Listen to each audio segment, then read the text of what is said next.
Everyone looking at this horse thought that she just needed maintenance bodywork, but they were wrong. Welcome to What's Actually Wrong with This Horse, the series where I tell you what everyone else missed that kept this horse stuck. My name's Margaret. I'm an intuitive equine bodyworker with an osteopathic lens, and this is the series where I break down cases to help you understand the patterns that are keeping horses stuck. Let's get into it, shall we? This here is an 8-year-old mare. She is absolutely wonderful and beautiful, but she was very cranky. And when her owner first reached out to me, she said they were just looking to balance massage and chiropractic work, probably alternate every other month. They really just wanted to keep this horse comfortable, which sounds great. It's exactly what we want for our horses, is for them to be comfortable. But the thing is that there were some things that were missed.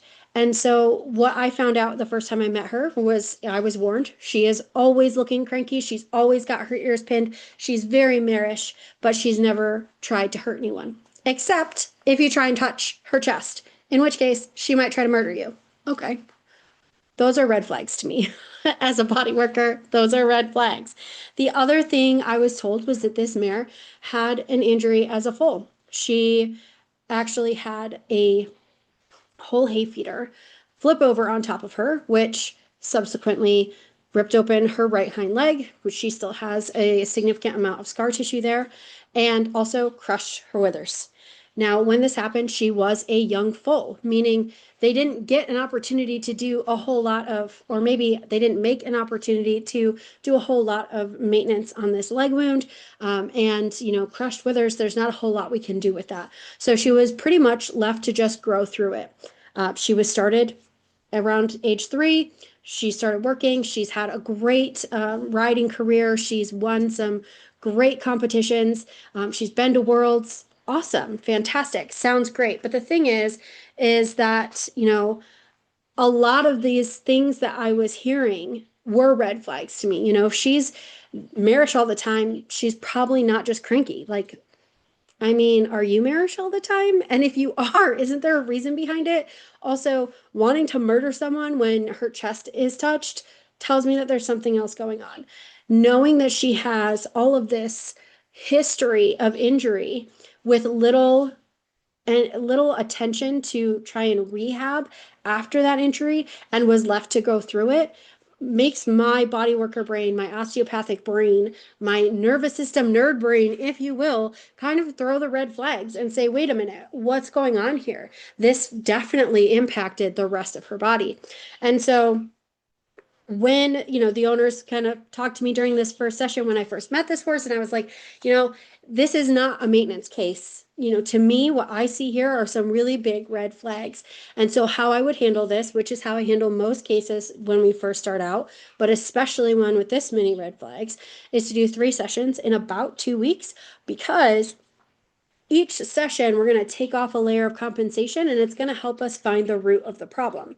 The thing is, though, at this first session, there were other things that were very, very big red flags to me.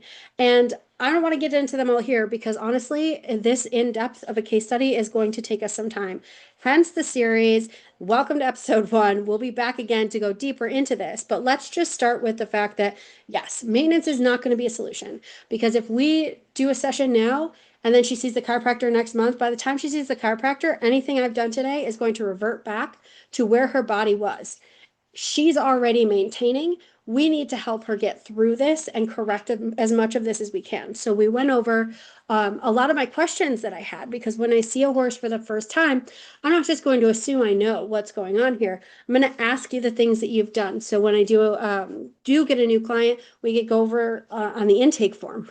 What is their lifestyle like? When's the last time they saw the vet? What did the vet find? When's the last time they saw the dentist? What did the dentist find? When's the last time they saw the farrier? What the farrier find? Are you catching the drift here? Like, this is the pattern. I'm asking all these questions. And then in person, when I'm touching her and feeling different things about her body, I'm also able to discern, is she cantering better to the left and the right? Is she moving more downhill than she has been?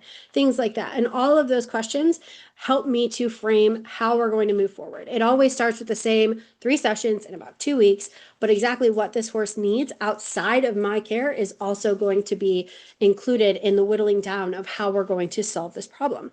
So With all of that being said, I focus on the patterns that I'm seeing, not on the symptoms that people are complaining about. And quite frankly, with this mare, thank goodness, because they weren't complaining. There were no symptoms to them. And that's okay. You know, horse owners don't always know what's going on, right? They don't always understand the full picture.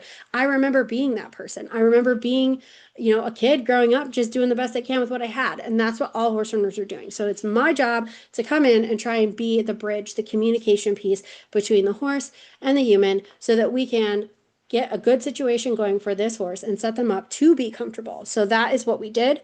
And, you know, what the owners were telling me just really wasn't adding up to a maintenance case. So that's not what this horse received. We did a lot of rehab work, and I would love to break that down with you over the next, I don't know, 6 or 7 episodes. I'd love to have you along for the ride. So in this next episode, I'm going to show you exactly what the first thing was.